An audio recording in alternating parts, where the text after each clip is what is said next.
자, 문제 31번부터 다시 살펴보도록 하겠습니다. 자, 31번 데이터 웨어하우스, 데이터 웨어하우스에 대한 정의인데요. 자, 이건 사용자의 의사결정에 도움을 주기 위해 다양한 운영 시스템에서 추출, 변환, 통합되어지고 요약되어 있는 데이터베이스다. 이렇게 이야기를 하고 있습니다. 자, 그래서 거기에서 이제 보시게 되면은 두 번째에서 보시면 여러 시스템에 흩어져 있는 데이터들을 데이터 웨어하우스로 통합함으로써 사용자는 자신들이 필요로 하는 데이터가 어디 있는지 신경 쓸 필요 없이 필요한 데이터를 쉽게 가져다 쓸 수 있는 그런 게 데이터 웨어하우스의 특징이다. 그래서 제가 여러분들한테 아마 그 이론 강의를 하면서 이런 얘기를 한 적이 있었을 거예요.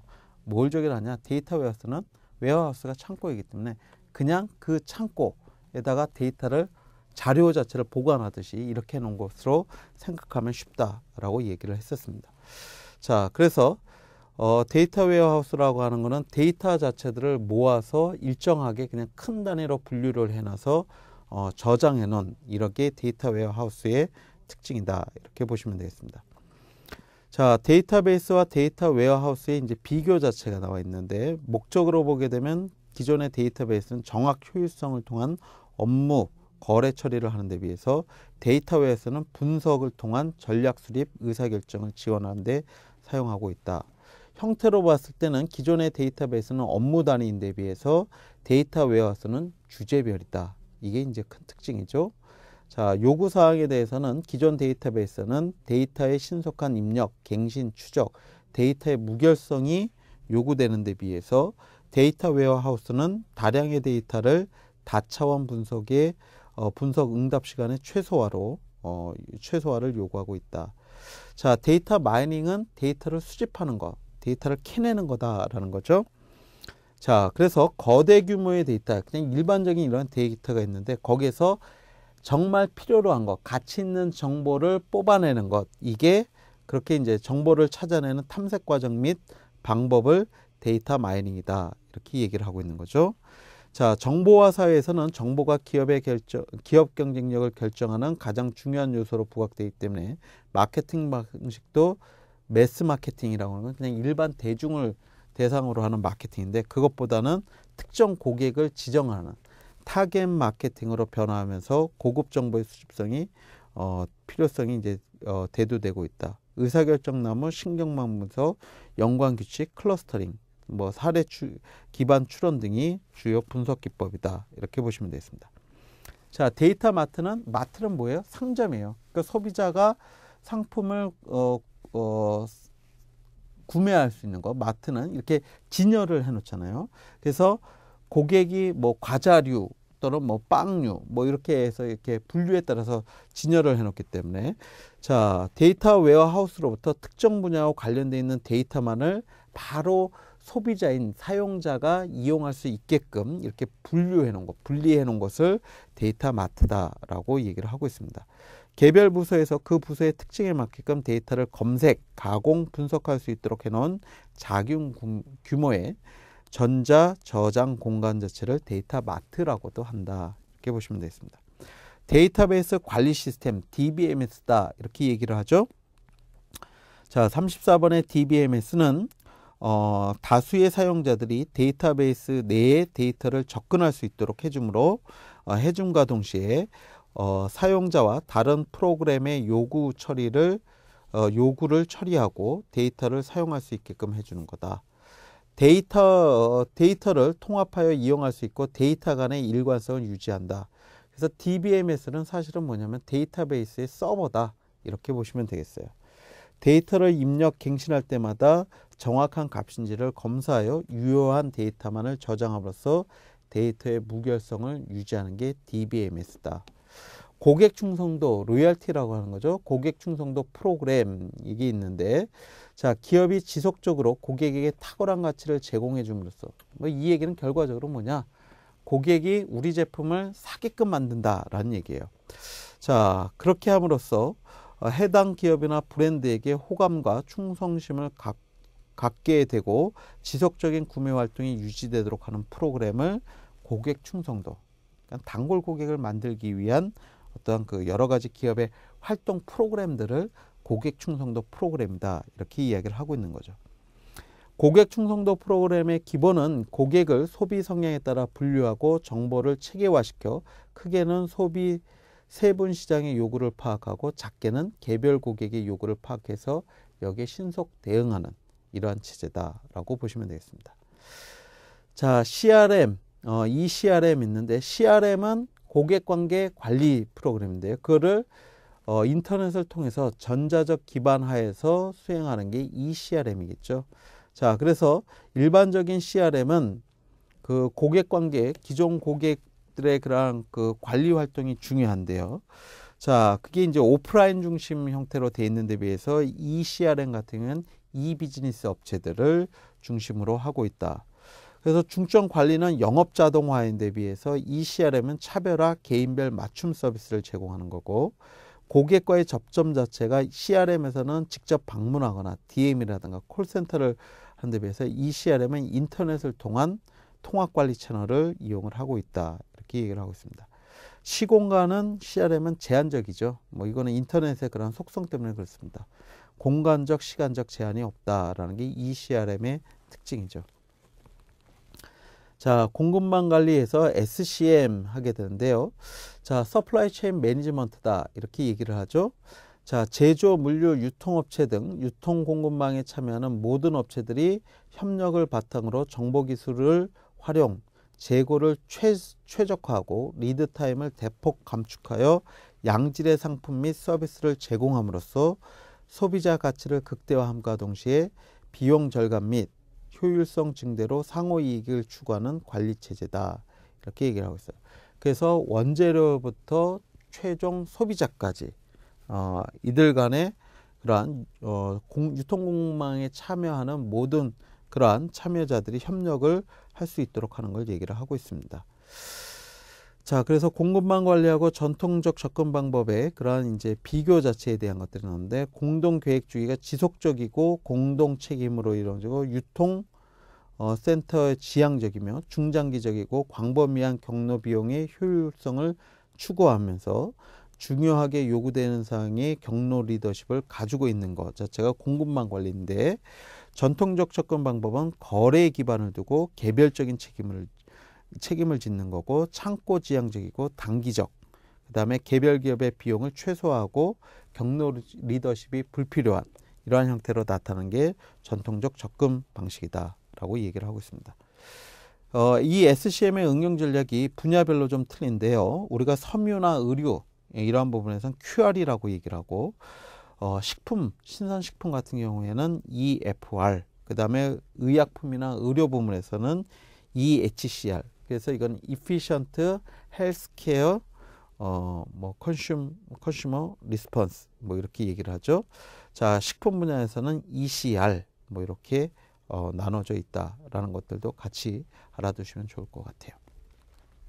자, 38번 효율적 공급망과 반응적 공급망이 있는데, 공급망의 그런 공급사슬 관리의 그 유형 자체가 이렇게 두 가지가 있다라는 거죠. 자, 그래서 효율적 공급망은 최저 원가로 수요를 충족하는 데 있고요. 반응적 공급망은 수요의 상황에 따라서 적절하게 대응하는 것을 의미를 하고 있습니다. 그래서 제품 디자인 전략은 최저 원가로 최고의 성능을 발휘하고자 하는 게 효율적 공급망이고, 어떤 모듈화를 통해서 차별화된 지연 전략을 쓰는 게 반응적 공급망이다. 자, 가격 전략은 가격이 주요 경쟁목이 되는 건 효율적. 그 다음에 가격이 아닌 가격은 경쟁 수단의 차별적인 요소가 경쟁 수단이 되는 게 반응적 공급망이다.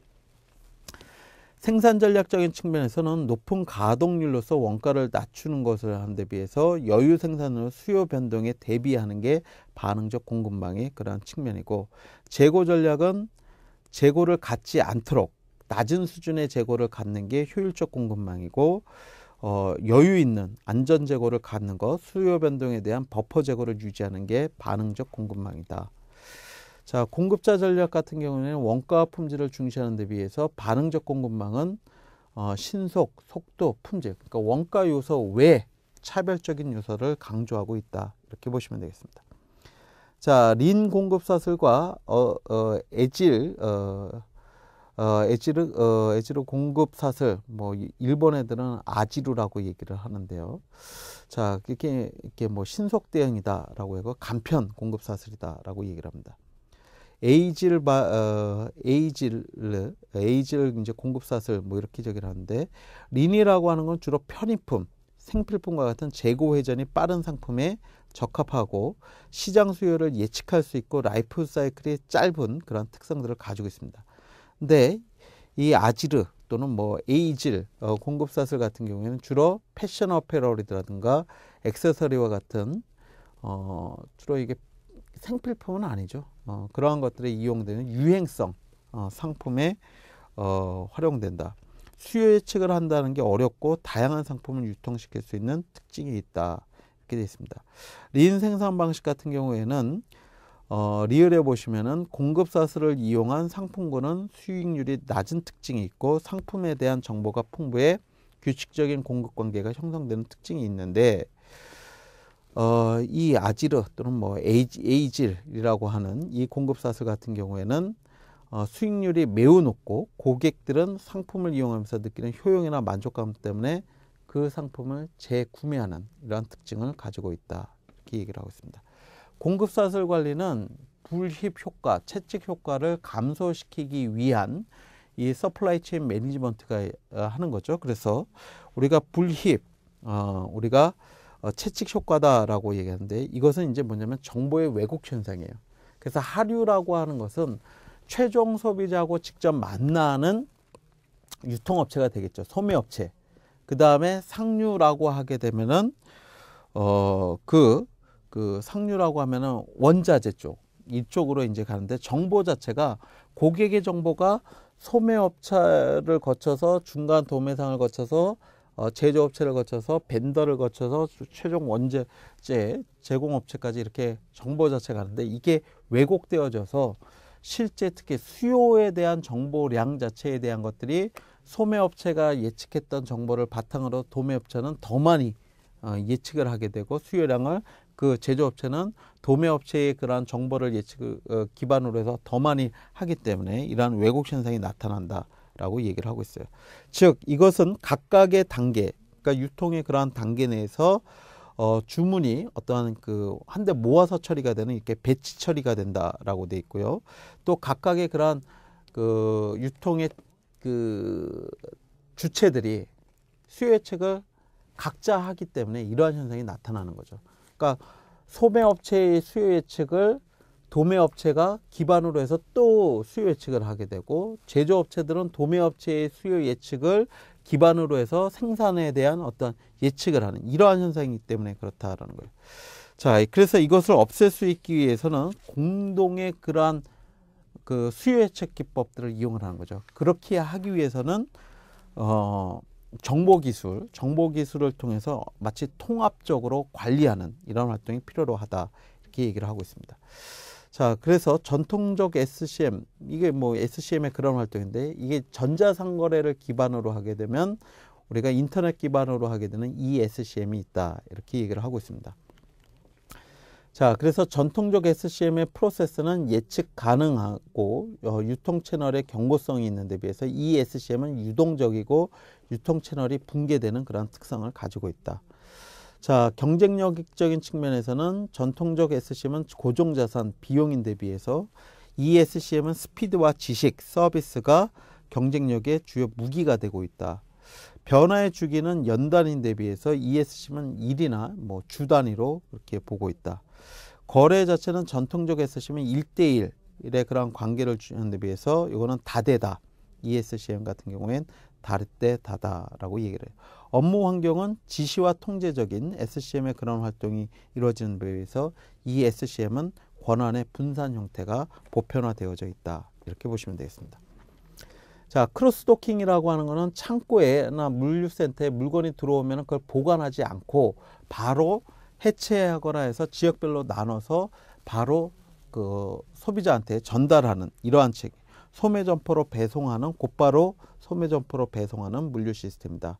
그래서 보관과 패킹 등의 작업이 생략되어 물류 비용을 절감할 수 있다. 이렇게 얘기를 하고 있죠.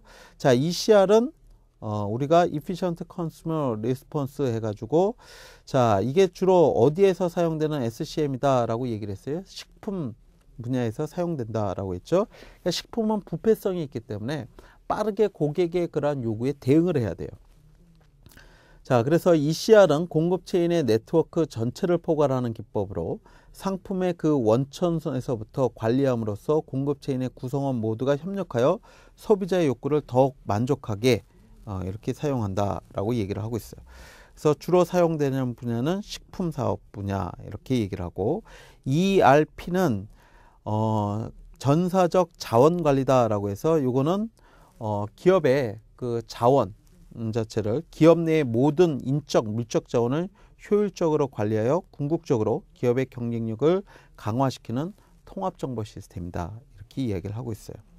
자, 그래서 ERP는 전 부문에 걸쳐 있는 경영자원을 하나의 체계로 통합적 시스템으로 재구축함으로써 생산성을 극대화하려고 하는 기업 리엔지니어링 기법이다. 뭐 이렇게도 얘기를 하고 있습니다. 자, 그 다음에 EHCR이라고 하는 것은 헬스케어라고 했으니까 의료, 의학 부문에서의 그 대응 방식 자체를 이야기한다. 이렇게 얘기를 하고 있죠. 자, 그래서 EHCR이라고는 의료 공급 체인을 효율적이고 효과적인 방법으로 관리함으로써 공급 체인 내에서 발생하는 모든 비효율적인 요소들을 제거하여 관련 비용을 최소화하려고 한다. 그러면서 고객의 어떠한 의약품이라든가 의료 서비스에 대한 요구에 신속히 대응하고자 하는 거죠. 자, 그래서 EHCR을 통해 지향하는 것은 의료 관련 제품의 공급 체인의 신속화, 비용 절감, 대응력 강화, 품질 향상, 효용의 증대, 개방화, 중립화, 유연화, 모듈화 등을 달성하는 것이다 라고 얘기를 합니다. 자, BSC는 밸런스드 스코어 카드 해가지고 우리가 균형 성과표다 이렇게 얘기를 한다 그랬죠. 자, 그래서 예전에 우리가 성과를 측정하는 것은 대부분 재무적인 그 경영 성과들을 평가를 했어요. 뭐 이익이 났느냐, 또는 뭐 기업의 자산이 증가했느냐 이러한 거였는데, 근데 이것만 가지고선 그 기업의 어떤 활동 자체가 잘했다라는 것을 평가를 할 수 없으니까 비재무적인 요소 해가지고 뭐 내부 프로세서, 그 다음에 그 기업의 뭐 학습과 성장, 그 다음에 뭐 또 그 관련돼 있는 그 프로세스적인 측면에서의 그 관련성, 뭐 이러한 것들에 대한 비재무적 성과 지표들을 같이 해서 어떤 운영적인 성과의 그러한 측정치 이러한 것들을 고려를 하는 게 BSC다라고 이야기를 하고 있는 거죠. 자, 그 다음에 SCOR, 스코어라고 얘기를 하죠. 공급사슬 운영 참조 모델 이렇게 얘기를 합니다. 그래서 Supply Chain Operation Reference 이렇게 얘기를 하고 있는데, 자, 그럼 공급사슬을 모델을 만들기 위해서 어떤 기준 자체를 제공을 하는. 근데 이 기준을 제공하기 위해서 뭘 하느냐? 각종 용어 또는 구성 요소들에 대한 구성 요소들, 그 다음에 이것들을 연결시켜주는 과정에 대한 표준화, 이것을 표준화하는 것을 우리가 스코어, SCOR이다 라고 얘기를 해요. 그래서 데이터 흐름이 아닌 업무 흐름의 표현하는 프로세스 지향적 모델을 우리가 이 스코어라고 하는 공급사슬 운영 참조 모델이다 라고 이야기를 하고 있습니다. 자, 그 다음에 카탈로그에서 대표적인 게 이 카탈로그인데, 전자 카탈로그죠. 전자 카탈로그는 종이 카탈로그를 뭐로 하는 거예요? 그러니까 홈페이지, 간단하게 해서 인터넷의 홈페이지 안에 띄워놓는 게 이게 이 카탈로그입니다. 그래서 종이 카탈로그하고 이 카탈로그라고 하는 전자적 카탈로그 자체는 비교가 되죠. 자, 그래서 장단점 자체가 있는데, 종이 카탈로그의 장점 자체는 카탈로그 이용에 컴퓨터 시스템의 도움 없이도 가능하다. 이동함에 있어서 전자적 카탈로그보다 수월하다. 종이에 손쉽게 작성할 수 있으므로 작성이 수월하다라고 되어져 있습니다. 자, 그에 비해서 단점 자체는 배포 시간이 많이 소요되고 재료가 종이이기 때문에 날씨나 계절적으로 영향을 받는다. 한번 인쇄한 후에는 변경이 불가능하므로 정보의 변경 자체가 어렵다. 전화나 팩스 등 다른 방법으로만 주문이 가능하여 제한적이다. 정보를 제공하는데 지면상의 한정으로 제공할 수 있는 정보가 제한되고 있다. 이렇게 얘기를 하고 있습니다.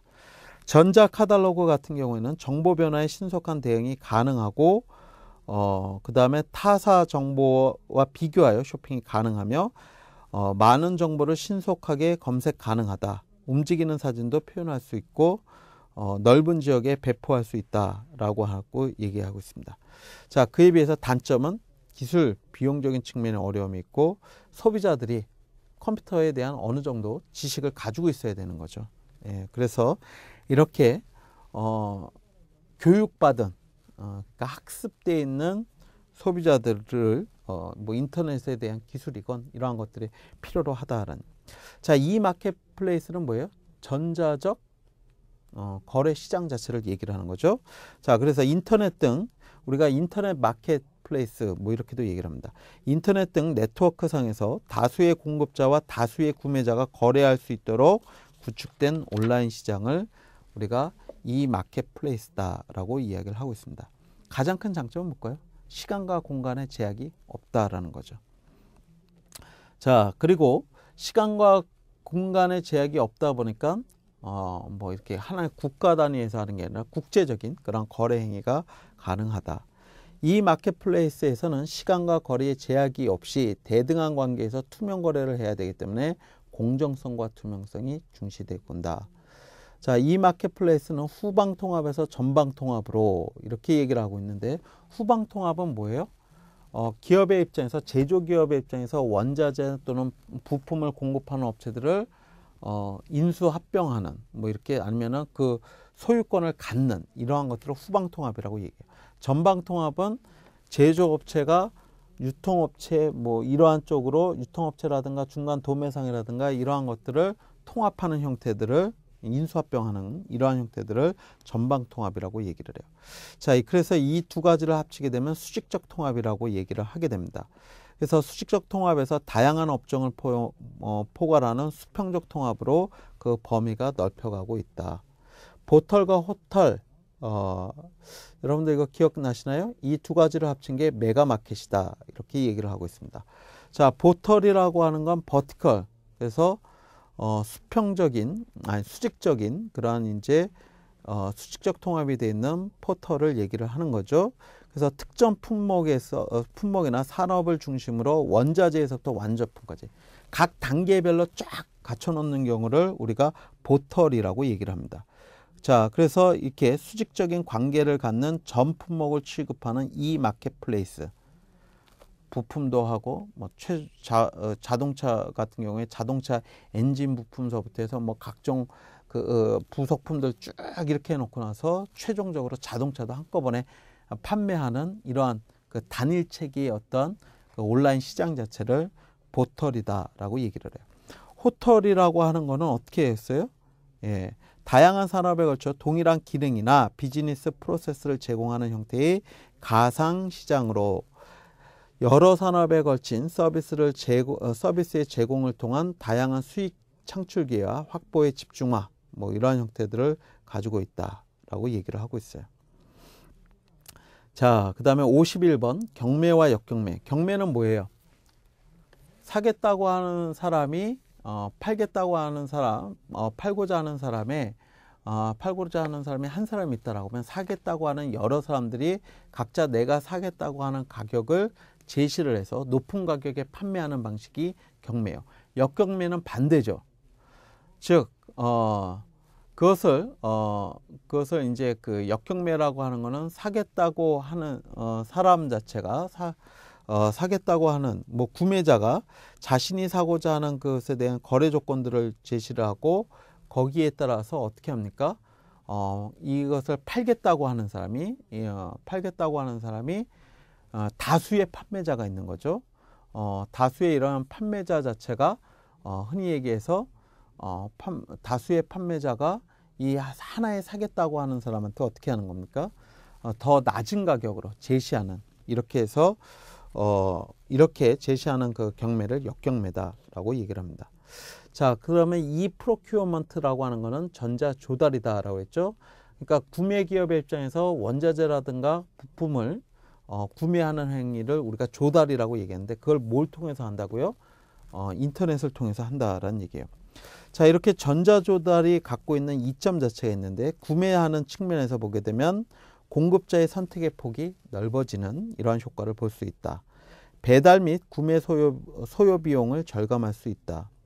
품질의 향상을 이끌어낼 수 있고 원가를 절감시키거나 신속한 처리가 가능하다. 이렇게 얘기를 하고 있습니다. 공급자적인 측면에서는 입찰 정보에 대한 접근성이 높다. 그 다음에 입찰 시장의 글로벌화가 가능하다. 입찰 비용을 절감시킬 수 있다. 부분 입찰 또는 공동 입찰 등의 유연성이 증가된다. 신속한 처리가 가능하다. 이렇게 보고 있죠.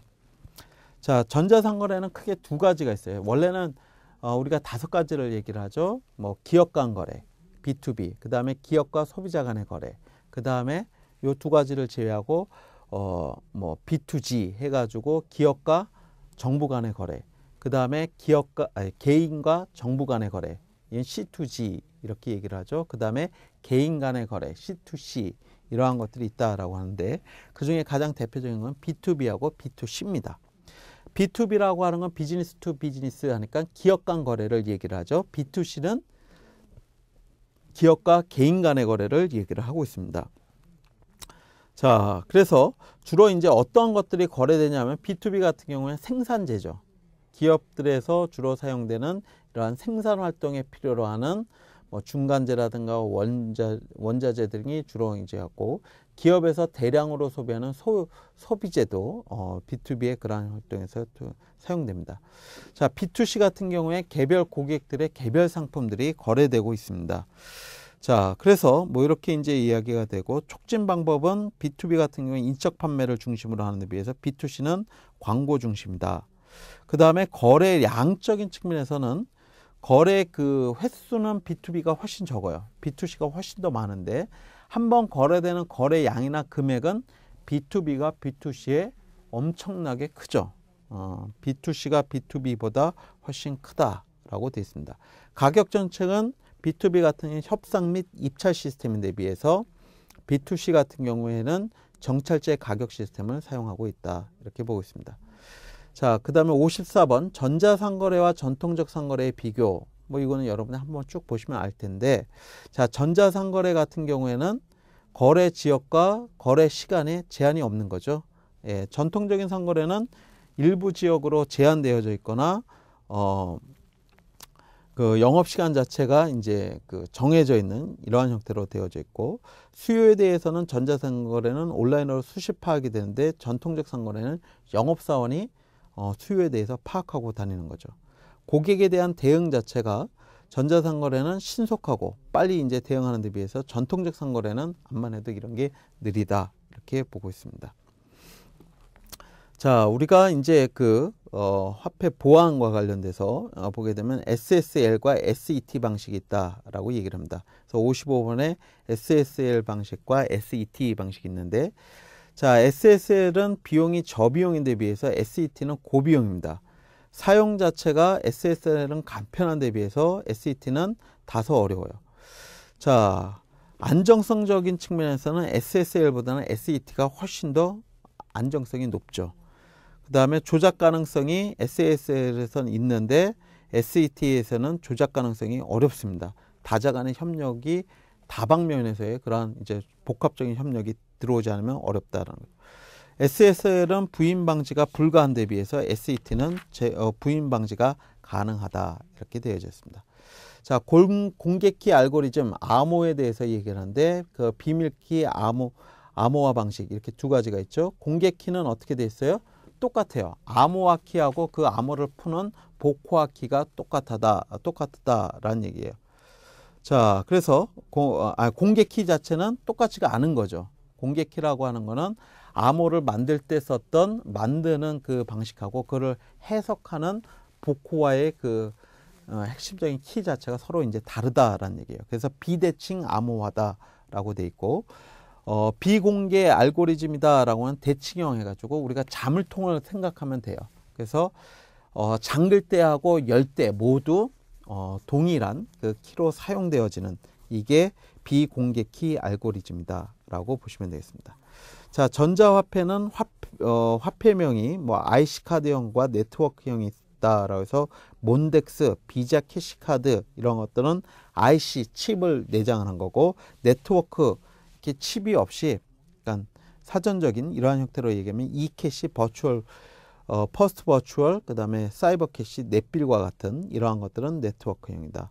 특징으로는 IC 카드형은 휴대가 간편하고 안전하고 다른 카드와의 연계성이 가능하고 IC 카드와 판독기 등의 막대한 투자 비용이 필요로 하는 단점이 있는 데 비해서, 네트워크형은 원거리 이전에 간편하고 신규 투자 비용이 낮은 데 비해 뭐가 있다? 안정성, 암호화에 대한 어떤 문제가 있다. 이렇게 얘기를 합니다.